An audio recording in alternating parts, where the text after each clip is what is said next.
24절까지 말씀 교독하겠습니다. 민수기 31장 1절에서 24절입니다. 오늘은 7월의 마지막 날 7월 31일 수요일 저녁입니다. 구약성경 248쪽입니다. 민수기 31장 1절에서 24절까지 말씀 교독합니다. 여호와께서 모세에게 말씀하여 이르시되 이스라엘 자손의 원수를 미디안에게 갚으라. 그 후에 내가 내 조상에게로 돌아가리라. 모세가 백성에게 말하여 이르되 너와 함께 있는 사람들 가운데서 전쟁에 나갈 사람들을 무장시키고 미디안을 치러 보내어 여호와의 원수를 갚되 이스라엘 모든 지파에게 각 지파에서 1000명씩을 전쟁에 보낼지니라 하매 각 지파에서 1000명씩 이스라엘 100만 명 중에서 12,000명을 택하여 무장을 시킨지라. 모세가 각 지파에 1000명씩 싸움에 보내되 제사장 엘르아살의 아들 비느하스에게 성소의 기구와 시노나팔을 들려서 그들과 함께 전쟁에 보내매 그들이 여호와께서 모세에게 명령하신 대로 미디안을 쳐서 남자를 다 죽였고 그 죽인 자 외에 미디안의 5 왕을 죽였으니 미디안의 왕들은 에위와 레겐과 수루와 후루와 레바이며 또 보올의 아들 발람을 칼로 죽였더라. 이스라엘 자손이 미디안의 부녀들과 그들의 아이들을 사로잡고 그들의 가축과 양떼와 재물을 다 탈취하고 그들이 거처하는 성읍들과 촌랑을 다 불사르고 탈취한 것, 노력한 것, 사람과 짐승을 다 빼앗으니라. 그들이 사로잡은 자와 노력한 것과 탈취한 것을 가지고 여리고 맞은편 요단강가 모압 평지 진영에 이르러 모세와 제사장 엘르아살과 이스라엘 자손의 회중에게로 나오느니라. 모세와 제사장 엘르아살과 회중의 지도자들이 다 진영 밖에 나가서 영접하다가 모세가 군대의 지휘관 곧 싸움에서 돌아온 천부장들과 백부장들에게 노하니라. 모세가 그들에게 이르되 너희가 여자들을 다 살려 두었느냐? 보라, 이들이 발람의 꾀를 따라 이스라엘 자손의 부올의 산에서 여호와 앞에 범죄하게 하여 여호와의 회중 가운데서 연병이 일어나게 하였느니라.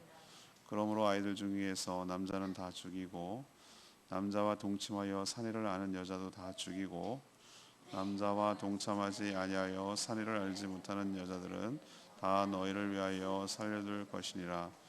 너희는 이랫동안 진영 밖에 주둔하라. 누구든지 살인자나 죽임을 당한 사체를 만진 자는 셋째 날과 일곱째 날에 몸을 깨끗하게 하고 너희의 포로도 깨끗하게 할 것이며 모든 의복과 가죽으로 만든 모든 것과 염소털로 만든 모든 것과 나무로 만든 모든 것을 다 깨끗하게 할지니라. 제사장 엘르아살의 싸움에 나갔던 군인들에게 이르되 이는 여호와께서 모세에게 명령하신 율법이니라. 금은 동철과 주석과 납 불에 견딜 만한 모든 물건을 불을 지나게 하라. 그리하면 깨끗하려니와 다만 정결하게 하는 물로 그것을 깨끗하게 할 것이며 불에 견디지 못할 모든 것은 물을 지나게 할 것이니라. 너희는 일곱째 날에 옷을 빨아서 깨끗하게 한 후에 진영에 들어올지니라. 아멘. 오늘 에피소드는 키워드는 승리고요. 미디안과의 전쟁에서 크게 승리하는 내용이 오늘 나옵니다. 하나님께서 미디안을 정복해서 원수를 갚으라고 명령하셨고요. 각 12지파에서 1000명씩 차출이 돼서 12,000명의 군인이 소집이 됐습니다. 제사장 비느하스도 나팔을 가지고 함께 출전했는데 이스라엘 군대는 미디안과 싸워서 크게 이겼습니다. 미디안이 5부족인 5 왕을 다 무찌르고 또 거기서 함께 있던 거짓 선지자 발람까지 죽였습니다. 전리품을 엄청 챙겨왔는데 여인들을 죽이지 않아서 모세가 크게 화를 냈습니다. 모두 죽이고 정결 의식을 치른 후에 공동체에 복귀할 수 있었다라는 내용이 오늘 스토리입니다. 이 미디안과의 전쟁에서 얻는 교훈은 무엇입니까? 이것이 오늘의 질문입니다. 첫 번째로 1절에서 12절까지 말씀인데요. 하나님이 원하시는 전쟁은 반드시 승리한다라는 것을 우리에게 가르쳐 줍니다. 하나님은 모세가 죽기 전에 마지막 미션, 사명을 주셨어요. 그걸 어떻게 알죠? 2절에 보니까 미디안 원수를 갚으라. 그리고 나서 네가 조상에게로 돌아가리라. 죽으리라. 그 얘기거든요. 이스라엘 원수이자 곧 여호와의 원수인 미디안을 치는 것, 이게 마지막 미션이었어요. 모세는 각 지파별로 1000명씩 군인들을 소집합니다. 총 12,000명이 되겠죠. 대제사장 엘르아살의 아들 비나스가 누구죠? 네, 이제 생각나십니까? 예, 창으로 던져서 미디안 여인과 이스라엘 남 족장을 쳐서 전염병을 멈추게 한 하나님의 분노를 가지고 원수를 갚은 그 사람이 바로 비느하스거든요. 대제사장은 아니지만 제사장 역할을 했겠죠. 아들이니까. 그래서 성소의 기구, 뭔지는 모르지만 신혼나팔을 들고 출전을 같이 합니다. 이걸 왜 언급을 하는 것이죠? 그것은 바로 이 전쟁은 하나님께서 주도하시고 성소 기구와 함께 갔다는 것, 그 다음에 이 나팔 소리가 울린다는 것, 이것은 그냥 여느 전쟁이 아니라 성전, 홀리 워, 그러니까 이 거룩한 전쟁. 이슬람 애들이 맨날 성전을 선포하고 어쩌고저쩌고 그러잖아요. 그게 바로 홀리 워예요. 하나님의 전쟁이란 뜻이에요. 이 전쟁의 결과는 어떻습니까? 이미 예견된 얘기예요. 하나님께서 그것을 가라고 하셨어요. 갚으라고 하셨어요. 이스라엘 백성들을 도구로 쳐서 하나님의 원수를 갚는 거예요. 하나님이 원하시는 전쟁인데 이건 질 수가 없는 전쟁이에요. 이들을 여러 번 전쟁을 했습니까? 전쟁 경험도 그리 많지 않았던 출애굽 2세가 이 미디안과 싸워가지고 완승을 거둡니다. 퍼펙트 게임이라는 게 있어요. 남자들은 야구를 워낙 좋아해가지고요. 그런 얘기 많이 하거든요. 그냥 화제예요, 화제. 투수가 던져가지고 유현진이가 요즘 너무 잘하고 방어율이 막 1.7, 이거는 뭐 거의 게임에서 나올 수 없는 완벽한 방어율이고, 경기를 해가지고 평균 한 경기당 1.7점, 2점을 안 내준다는 거예요. 대단한 선수 맞아요. 이런 얘기. 근데 투수로서 굉장히 명예스러운 게 뭔지 아십니까? 완봉승이 뭐냐면은 9회까지 던져가지고 점수 하나도 안 내고 완벽하게 이기는 거. 이거보다 더 대단한 게 뭔지 아십니까? 노히트 노런은 하나도 안타를 주지 않는 거. 그러나 포볼이나 그다음에 사사구 맞는 데드볼 같은 건 줄 수 있어요. 근데 그거보다 더 대단한 게 뭔지 아십니까? 퍼펙트 게임이에요. 퍼펙트 게임이 뭔지 아세요? 인류를 못 받게 만들어. 어떤 이유든지 간에 9회 동안 경기가 끝날 때까지 단 한 개도 밟지 말고 인류를 못 밟고 완벽하게 이기게 하는 게임. 이걸 퍼펙트 게임이라고. 이거는 프로야구 선수에게 있어서는 일생에 한 번 나올까 말까 하는 대단한 투수 아니고는 힘든 건데, 지금 이 미디안과의 전쟁에서 퍼펙트 승리를 했어요. 퍼펙트 승리라는 걸 내일 얘기하겠습니다만, 미디안 남자들을 다 죽였어요. 그리고 미디안 5부족이 연합해서 싸우는데 미디안 5부족의 남자들을 다 죽였어요. 거기다가 저는 세상에나 메소포타미아로 돌아갔을 거라고 예측을 했었던 볼의 아들 발람이 누굽니까? 우리가 한번 설교한 적이 있죠. 발락에게 붙어가지고 저주하고 했던 그 발람이 안 돌아갔던 걸로 좀 보여요. 아니면은 그들도 다시 초청했는지 모르고. 발람이 거기 있을 이유가 없거든요, 미디안하고. 근데 아무튼 거기 있었어요. 그래서 미디안 왕 5명을 죽일 때 언급을 하고 있어요. 왕급으로 생각하는 그 정도로 비중이 있었던 거짓 사주, 거짓 선지자 발람을 거기서 죽였어요. 그러니까 모든 지도자를 다 죽였다는 거, 모든 군인들 남자를 죽였다는 거, 엄청난 포로와 전리품을 챙겼다는 거.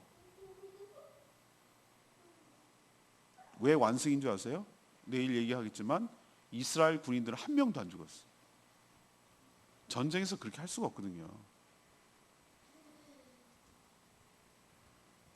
강화도에서요, 미군하고 전쟁을 한 적이 있어요. 우리나라가 그것이 우리나라 병인 양요인가요? 그 전쟁을 한 게 있어요. 지금 생각이 안 나네. 무슨 양요라고 불러요? 신미양요. 예. 신미양요라는 전쟁이 있는데 미군하고 게임이 안 돼요. 미군은 벌써 신식총을 갖고 있었고요. 불쌍한 조선군 한여름에 어떻게 한 줄 아세요? 나름대로 자기 나름대로는 있잖아요. 방탄복을 만드느라고 솜 이불 갖다가 이런 옷을 갖다가 뚱뚱하게 입고 그 더운 여름날 화승총 이렇게 불 붙여가지고 심지 이렇게 타면 이렇게 해가지고 또 불 붙이려면은 한 10분 이상 걸리는 거. 그걸로 싸웠어요. 근데 어떤지 아십니까? 다 물론 완벽하게 막 포로 미군이 쐈어요. 그래가지고 다가 점령하고 마지막 육박전 해가지고 다 죽었는데, 야, 난 그래도 한 명도 안 죽을 줄 알았어요. 미군은 3명 죽었어, 3명. 완승을 거뒀다 하는데도 미군이 3명이 죽었다고. 얼마나 조선군이 격렬하게 싸웠는지 미군이 깜짝 놀래요. 쟤네들은 왜 이렇게 무모하게 하는데 무모하게 저렇게 싸우니? 라고 할 정도로 깜짝 놀란 거예요. 막판에 안 되니까 돌 던지고 이렇게 싸울 정도였어요. 대단한, 참 지도자가 참 못돼서 그렇지 백성들은 참 충성스러워. 내가 보니까. 그런데도 3명 죽었어요. 완승은 없어요. 근데 이 전투에서 완승이에요. 퍼펙트 게임이에요. 전 여기서 무엇을 할 수 있습니까? 왜 하나님께서 이렇게 완승을 거두려고 합니까? 왜 원수라고 표현합니까? 미디안이 어떤 나라입니까? 그리고 모압하고 미디안은 같은 연합군입니다. 어떤 나라죠? 바알 보올 제사에서 이스라엘 남자들을 초청해 가지고 어떻게 했죠? 영적으로 우상 숭배하고 타락하게 만들어, 육적으로 간음하게 만들어서 타락하게 만들어서 연병으로 24,000명이 죽도록 만든 한 장본인이, 하나님 아주 극도로 싫어했어요. 하나님이 피해 본 거 없는 것처럼 느껴져. 아니요. 하나님이 그 상처는 이루 말할 수 없어. 나의 백성, 나의 택한 백성이 아직 가나안에 들어가기도 전에 바알을 섬기를 첫 번째로 하도록 만든 이 미디안, 이 왼수를 가만둘 수가 없는 거예요, 하나님이. 그래서 원수라, 하나님이 이스라엘 원수라고 얘기하는 거예요. 그래서 이스라엘 도구로 하나님의 원수이자 곧 이스라엘이 원수인 이것을 반드시 응징하고 반드시 처분하라고 하나님께서 특별하게 모세에게 마지막 미션을 주는 장면이 이거거든요. 저는 여기서 깨닫습니다. 영적 전쟁에서 여러분이 기억하셔야 돼요. 저는 이런 확신이 생기는 것이 이 말씀을 근거로 생기는 거예요. 하나님이 함께 하시는, 하나님이 원하시는, 하나님이 함께 하시는 전쟁에서 반드시 승리하게 될 줄로 믿습니다. 일시적으로 후퇴할 수 있어요. 일시적으로는 그럴 수 있어요. 그러나 그 전체적으로 놓고 보면은 이 전쟁은 이기고 들어가는 게, 왜? 하나님이 개입하시고 하나님이 원하시고 하나님의 영광을 위하고 하나님의 원수를 갚는 일이기 때문에. 우리를 타락하게 하고 우리를 넘어뜨리게 하고 우리의 영혼을 갉아먹고 공동체를 파괴하고 교회를 음해하려고 하는 모든 악한 세력들을 우리를 도구로 하나님께서 영적 전쟁으로, 혈과 육의 싸움이 아니라 영적 전쟁으로 싸워나갈 때 반드시 하나님이 우리에게 승리를 주실 줄로 믿습니다. 이걸 오늘 우리에게 미디안과의 전쟁에서 가르쳐줘요. 두 번째 얘기는 13절에서 18절까지 말씀. 죄를 짓게 만드는 것은 반드시 죽어야 한다. 죄를 짓게 만드는 것은 반드시 죽어야 된다라는 것을 오늘 우리에게 가르쳐줍니다. 엄청난 대승을 거두고 당당하게 개선장군처럼 들어오고 있죠. 그 이스라엘 군대를 모세 모든 지도자들이 어디까지 나갑니까? 13절에 보면은 진영 밖으로 나갑니다. 진영 밖으로. 프랑스의 개선문, 로마의 개선문, 이런 것들이 전부 다 뭘 상징하는 것이죠? 큰 나라와 전쟁에서 큰 승리를 거두고 왔을 때 그 장군을 환영하기 위해서, 그 장군과 그 군대를 환영하기 위해서 만든 문, 이것을 개선문이라고 그래요. 개선장군, 개선문. 로마에 있어요. 거기 가면 진영 밖으로 나옵니다. 모든 지도자. 왜 이걸 나오는 거죠?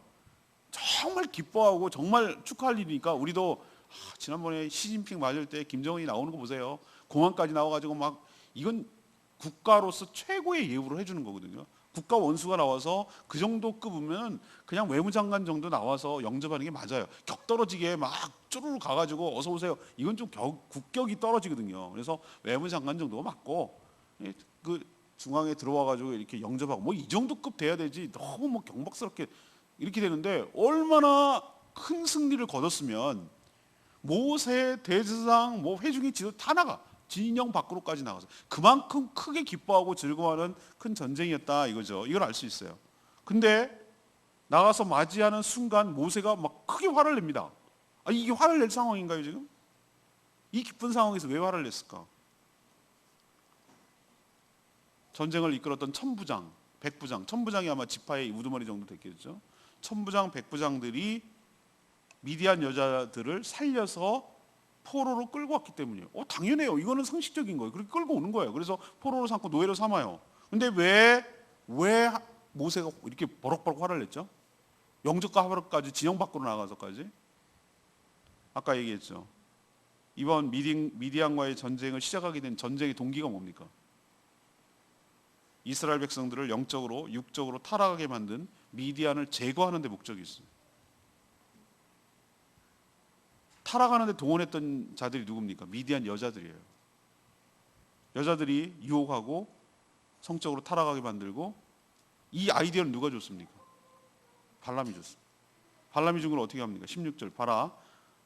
이들이 발람의 꾀를 따라 이스라엘 자손 부활의 사건. 발람의 꾀라는 것은 발람의 아이디어란 얘기예요.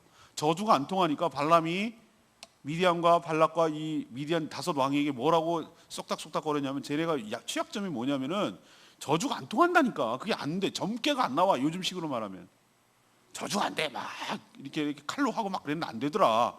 그럼 쟤네들 어떻게 유혹을 해라. 쟤네들이 맨날 광야만 돌아다녀가지고 딴 여자를 본 적이 없어. 그래갖고 그냥 살랑살랑 치마 흔들고 막 돌아다녀. 그리고 막 초청해. 그러면 얘가 뒤집힌다 얘네들이. 그러면 다 넘어갈 거야. 이런 아이디어를 누가 제공했냔 말이에요.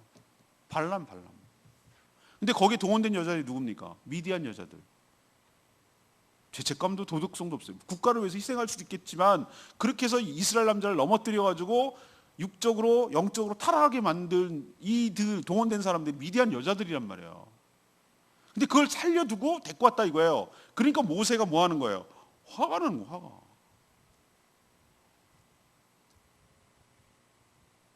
그래서 모세는 아주 단호하게 명령합니다. 모세가 잔인합니까? 아니요. 어떨 때는 우리 눈으로 보면 굉장히 잔인하게 보여요. 어떻게 전쟁에서 부녀자들 이렇게 다 죽이냐? 민간인들은 원래 죽이지 않는 것이 요즘 현대전에 거거든요. 근데 이거는 그런 의미가 아니에요. 이거는 영적인 눈으로 바라봐야 된다니까요. 그래서 포로로 끌려온 중에 남자와 관계를 맺은 여자. 이 얘기는 뭐냐면은 이 동원된 이 음행하는데 동원됐던 여인들이라고 판단되는 거예요. 나는 어떻게 골라내는지 난 모르겠어요. 하여튼 죽이라고 그랬어요. 처녀가 아닌 미디안 여자는 다 죽이라고 그랬어요. 보통 전쟁에서 부녀자를 살려두고 포로로 삼는 것이 관례였는데 모세는 이렇게 명령하는 이유는 죄를 짓게 만드는 화근, 죄를 짓게 만드는 그 뿌리 있잖아요. 뿌리. 화근은 뿌리째 뽑아내야 돼. 없애버려야 된다는 거예요. 그거를 놔두고 봐주고 방치했다가는, 그게 안으로 들어왔다가는 무슨 또 사단이 날지 모른다는 거예요. 타협해야 될 게, 관용을 베풀어야 될 거, 전혀 타협하지 말아야 될 게 있는 거예요. 우리 공동체 안에, 우리 가정 안에 우리를 죄를 짓게 만드는 여러 가지 요소들이 우리 안으로 들어오는 것을 그냥 너그럽게 봐준다 그러면은 그거는 낙타가 먼 처음에는 고개 디밀고 몸통 디밀고 주인 내쫓고 자기가 차지한다 이 말이죠. 죄가 그런 속성이 있어요. 처음에는 고개부터 디밀죠.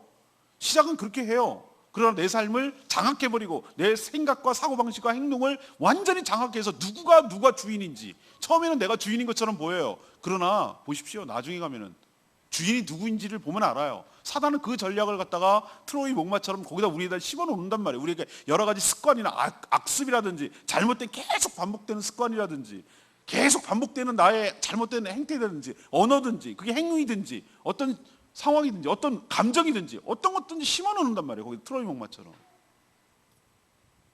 그거를 단호하게 포맷 계속 바이러스가 걸리면 포맷 싹, 자기 목을 보호하기 위해서 팔을 자르는 심정으로 그거를 제거해 하는지 않으면, 컴퓨터로 치면 포맷하지 않으면 싹 갈아엎어버리지 않으면 언제가 잠복에 있다가 또 다 먹어서 큰일 일을 치를 날이 온다는 거예요.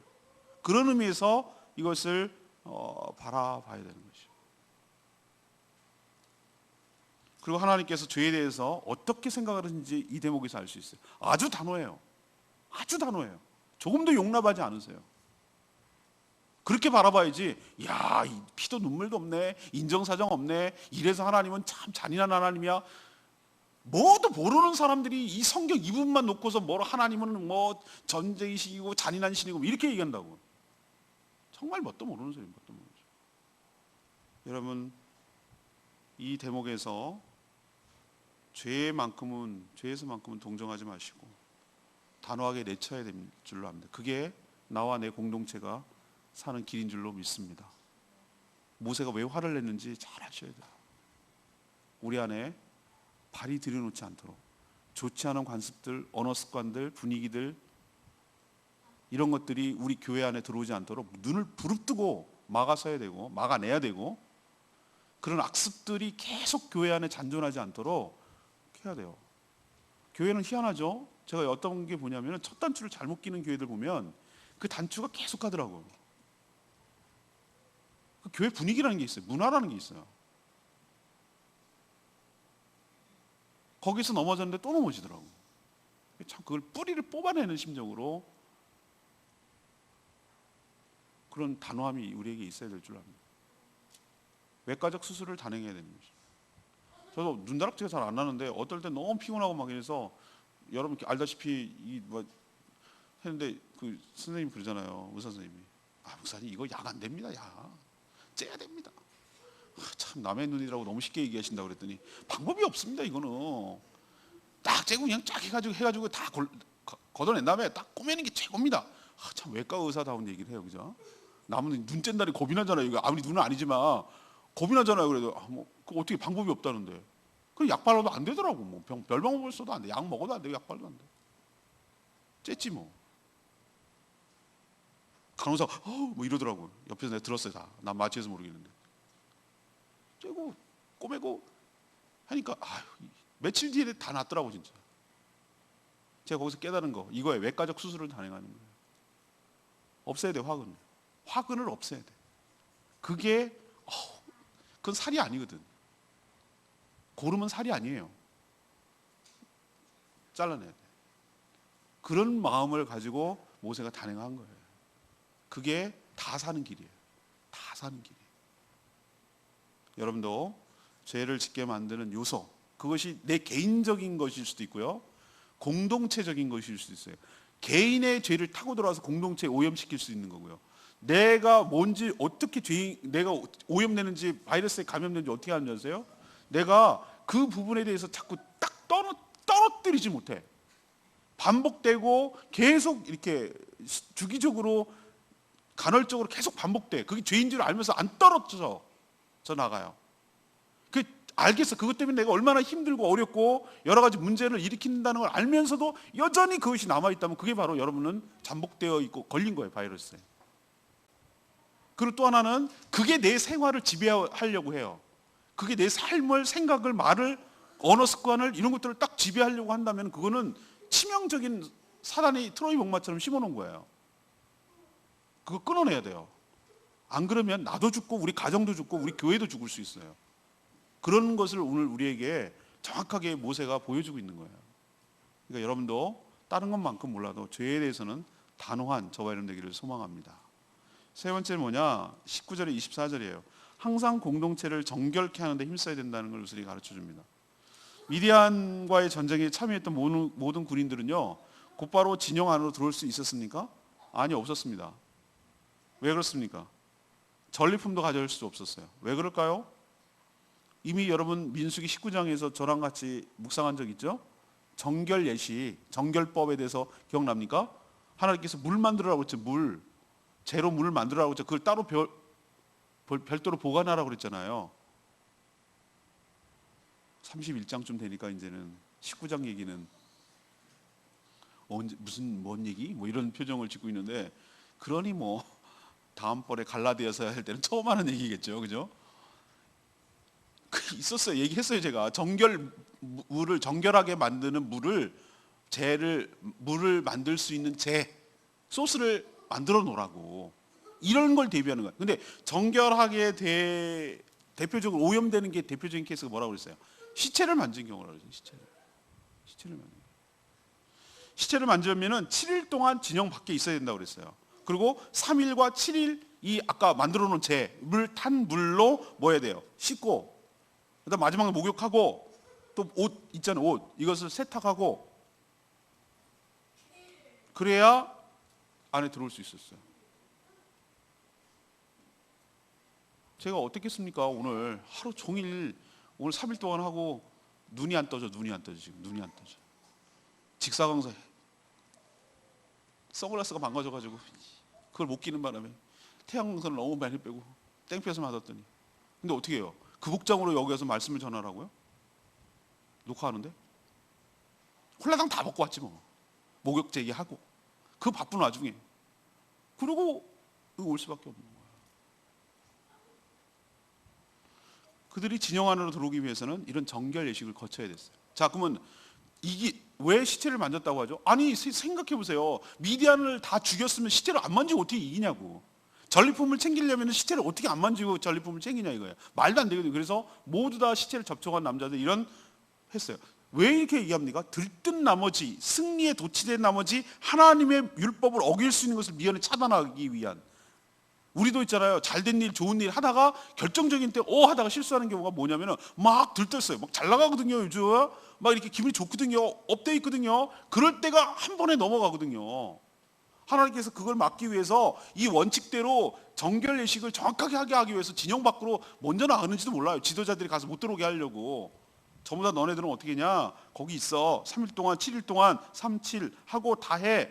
그리고 그것만이 아니었어요. 알았어요.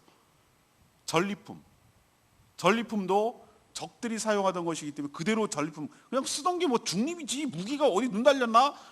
이게 좌익인지 우익인지 뭐 무기가 어떻게 알아? 그냥 쓰는 게 임자지. 우리는 그렇게 생각하는데 하나님은 그게 아니에요. 그러니까 우리가 생각하는 부정과 정결의 의미가 달라요. 우리가 생각하는 거랑. 양이 뭐 주인이 어딨나? 차지하면 양이지. 하나님 그렇게 여기지 않아요. 그게 하나님이에요. 그래서 어떻게 합니까? 불에 타지 않는 것과 불에 타는 것을 구분을 했어요.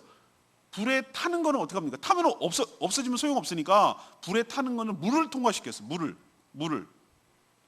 23절에 나오잖아요. 불에 견딜 만한 것은 불을 지나게 하고 그러면 깨끗해지고, 물로 그것을 깨끗할 것, 불에 견디지 못할 것은 뭐를 하라? 물로 통과하게 만들어라. 그러니까 이런 과정이 정결 예식이에요. 불에 넣었다가 빼고 불에 타는 것은 빨았다가 정결하게 하고. 왜 이런 과정을 거치도록 했냐고요? 승리에 도취돼서 전리품의 욕심 때문에 공동체가 부정하게 되는 것, 율법을 어기게 되지 말도록 하려는 조치가 여기서 나타나는 거예요. 하나님의 나라, 거룩한 공동체는 항상 정결하도록 힘써야 될 줄로 믿습니다. 더러움이 들어오지 못하도록 성령의 불로 태우고 물로 정결케 씻어서 항상 거룩함이 유지되도록 해야 될 책임이 저와 여러분에게 있게 될 줄로 믿습니다. 아까 두 번째 얘기한 건 뭐죠? 죄를 짓게 만드는 것은 반드시 뭐 해야 된다? 죽여야 된다. 봐주면 안 된다는 거고. 세 번째는 정결하지 못하고 오염된 것들은 어떻게 됩니까? 그리스도의 보혈로, 성령의 불로 태워서 깨끗하게 한 뒤에 그것을 사용하고 그것을 해야 된다는 것을 우리에게 가르쳐주고 있는 줄 믿습니다. 8절 말씀, 8절에 나오죠. 미디안 다섯 왕을 죽였으니 미디안 왕들은 에위, 레겜, 스루, 후루, 레바, 또 보올의 아들 발람을 칼로 죽였더라. 여기서 우리가 알아야 될 이름이 두 명 나오죠. 수루가 누구입니까? 이 수루가 이스라엘 족장과 음행하게 만드는 이름이 지금 생각이 안 나는데, 시므리하고 고스비 아버지가 수루라니까요. 지금 생각났네. 고스비 아버지가 미디안 다섯 왕 중에 하나였어요. 그 다음에 시므리는 족장이 있어요. 시몬 지파에. 이게 고위급들이 이런 짓을 한 거예요. 백주대낮에. 하나님 얼마나 화나니. 그러니까 비누아스가 가서 둘을 창을 찔렀어요. 음행하는 현장을 갖다가 즉사시켰어요. 배를 관통을 했다. 창 하나로 배를 관통했다. 이 얘기가 뭔지 아시죠? 음행하다가 그냥 꿰뚫는 거예요. 꼬치우릇 하듯이. 하나님 그래서 연병이 그친 거예요. 수루, 자기 딸까지 이용한 수루 5명 중에 칼날로 죽었어. 그리고 오늘 또 하나 죽는 사람이 있어요. 누구죠? 부올의 아들 발람. 아까 제가 언급했죠. 미디안과의 전쟁에서 왜 발람이 죽음이 언급되죠? 제가 추정을 해보는 거예요. 이 사람이 메소포타미아면 헌슨 저쪽으로 동쪽인데 여기에 있을 사람이 아닌데, 고향으로 분명히 간다고 했는데, 발락 보고 서로 우리 헤어졌더라라고 했는데, 근데 안 헤어졌네. 안 헤어졌어요. 남았어요. 여기서. 발락하고는 헤어졌는지 모르지만 미디안 다섯 왕과는 또 뭐 남은 얘기가 있었나 보죠. 그러니까 이렇게 남은 거죠. 이스라엘 스리트를 방도를 지금 구하고 있었던 거죠. 미디안에게 이 전략을 전수했던 걸로 보이는 거예요. 사단이 이래요. 얼마나 집요한지 몰라요. 사단이 처음부터 뿔 달린 걸로 나타나는지 아십니까? 얼마나 집요할 정도로 나타나는데요. 교묘하게 나타나는데. 오늘 오후에 마지막 그것이 관덕정 성내교회 플러스 목관아지고 문화의 날 7월 31일 날 공무원들은 알겠죠. 7월 31일 날 개방하더라고 무료로. 오 땡큐. 원래 안 들어가려고 했는데 비싸가지고 볼 것도 없고 그래서 무료라니까 공짜에 그냥 들어갔죠. 들어가서 막 휘 적고 이제 나오는데 뭐가 보이냐면 낭쇠가 보여요. 낭쇠가 뭐냐? 입춘 대군 놀이 할 때 앞에다 롤러로 끌고 다니는 소 나무로 만든 소 낭쇠.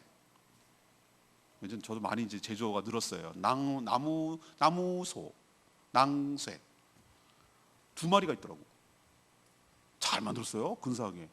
앞에 주둥이는 뻘겋게 돼가지고 그거를 롤러가 밑에 바퀴가 있어요. 금줄이 쳐져 있어요. 그게 뭔지 아십니까? 거기다가 소금 빌고 막 꼬깃꼬깃 해가지고 막. 그걸 안치해놨어요. 내가 이거 스톱 여기 설명. 오늘 마지막 설명 그거였어요. 봐라. 이게 농경문화. 제주는 땅을 가는 소가 탐나고 왕께서 농경문화를 장려하기 위하여서 소를 이렇게 끌고 그 소가 큰 풍년을 가져온다고 믿고 제주 사람들이 아직도 이렇게 나무소를 만들어서 그 얘기하면서 제가 출애굽기 얘기를 했어요. 독종을 일으킨 그것들 이게 바로 아피스라는 신과 전 연상이 되더라. 사단이 바보냐? 얼마나 문화를 통해서 장악을 하는 줄 아냐? 교활하고 교묘할 정도로 제주 사람들의 생각과 마음을 사로잡고 문화와 전통이라는 미명하에 이 사람들의 생활과 반경을 못 넘어가도록 자기 영역 안에 묶어두려고 길을 쓴 현장을 여러분 보고 계시다라고 한 것이 오늘 마지막 멘트였어요. 자, 실제로 부월 우상 숭배 사건과 음행 사건을 배후 조종한 인물이 저는 이 16절에 나오는 발람이었다고 봐요. 발람이었다고 확신하는 이유는 모세가 발람에 대해서 얘기할 때 보라 이들이 발람의 꾀를 따라 이스라엘 부올의 사건 여호와 앞에 범죄하게 하여 여호와의 회중이 연병이 일어나게 하니라. 이건 딱 그 사건을 두고 얘기하는 거예요. 모세가 정확하게 이 발람이 어떤 역할을 했는지를 보여주고 있는 거예요. 그가 선지자라고요? 아니요. 선지자를 가장한 무당이고 거짓 선지자의 대명사예요. 하나님은 돈의 눈이 머는 거지.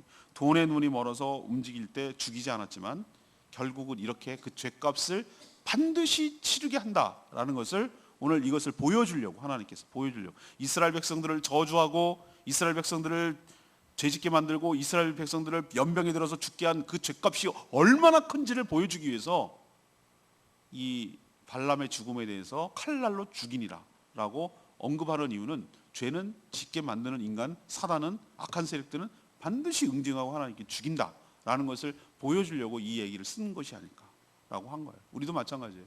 우리를 괴롭히고 우리를 죄짓게 만들고 우리를 쓰러뜨리려고 하는 악한 세력들의 정점들은 하나님께서 반드시 처단하고 응징하고 심판 내리실 줄로 믿습니다.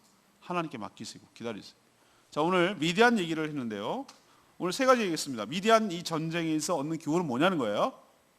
이 전쟁 스토리를 지금 얘기하고 있죠. 내일은 전리품을 어떻게 분배하느냐에 따라서 우리 공동체가 어떤 일을 할 때 어떤 원칙을 가지고 해야 되는지를 얘기할 거고요. 내일 묵상은 그거예요. 오늘은 일단 전쟁에서 이걸 갖고 어떤 교훈을 얻느냐, 이게 오늘의 질문이거든요. 첫 번째는 뭡니까? 하나님께서 원하시는 전쟁, 하나님께서 기뻐하시는 전쟁은 이거는 이겨놓고 싸우는 전쟁인 줄 믿습니다.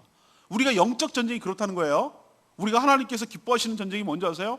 이 복음을 들고 정말로 악한 영혼을 상대로, 악한 세력들을 상대로 그 죽어가는 영혼들을 끄집어내고 우리 편으로 들어오게 만들고 정말 구원하는 이 일을 하는 이 영적 전쟁을 수행하는 거. 두려워하지 말고 정말 악한 세력들과 싸워나가지고 기도로 대적하면서 이 싸워나가는 전쟁은 이미 이겨놓고 싸우는 것인 줄로 믿습니다. 두 번째 얘기는 뭐예요? 죄를 짓게 만드는 것은 반드시 뭐 해야 된다? 봐줘서 되는 문제가 아니라 죽여 끝내야 된다. 그러지 않으면 우리가 화근이 된다. 세 번째는 뭐예요? 공동체가 항상 정결하게 되도록 그리스도의 보혈과 성령의 불로 깨끗하게 해서 우리 안으로 들어오게 해야 되지, 덥석 받으면 안 된다라는 것을 우리에게 가르쳐주고 있는 교회인 줄로 믿습니다. 오늘 말씀 붙들고 기도하기 전에 찬양집 128장 부르고 기도하는 시간 갖겠습니다.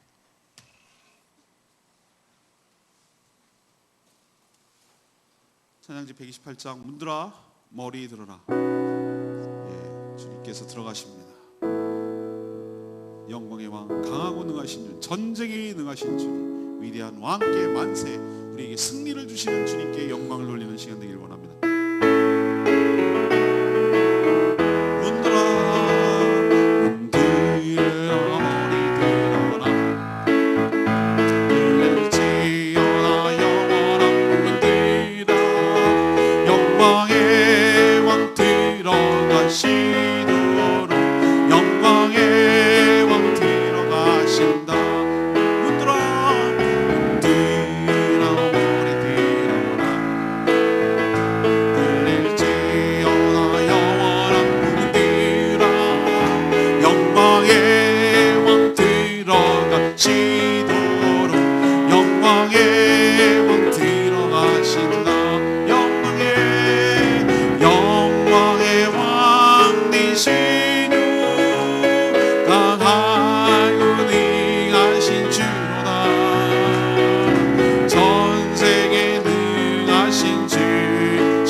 완벽한 승리를 하게 하신 하나님께 찬양합니다. 하나님이 개입하셨고 하나님이 성소에 기구하고 제사장 비너스가 함께 갔으며 나팔 소리를 외쳐 불렀을 때 우리도 주님의 이름을 가지고 주의 권세를 가지고 믿음으로 나아갈 때 악한 세력들이 그 권세 아래 무릎 꿇게 될 줄로 믿습니다. 하나도 손실 없이 완벽한 승리를 거두고 큰 전리품을 챙겨가지고 올 줄로 믿습니다. 하나님, 죄에 대해서는 동정하지 않게 해주시고 악한 사단 마귀는 십자가에 못 박아 죽게 하여 주시옵시고 우리 공동체 안에 거룩함이 일치되도록 정결케 하게 하여 주시옵소서. 다같이 주여 외치며 기도합니다. 주여 하나님,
하나님, 미디안과의 전쟁에서 크게 승리하는 것을 보면서 하나님께서 원하시고 하나님이 함께 하시는 전쟁은 반드시 승리함을 봅니다.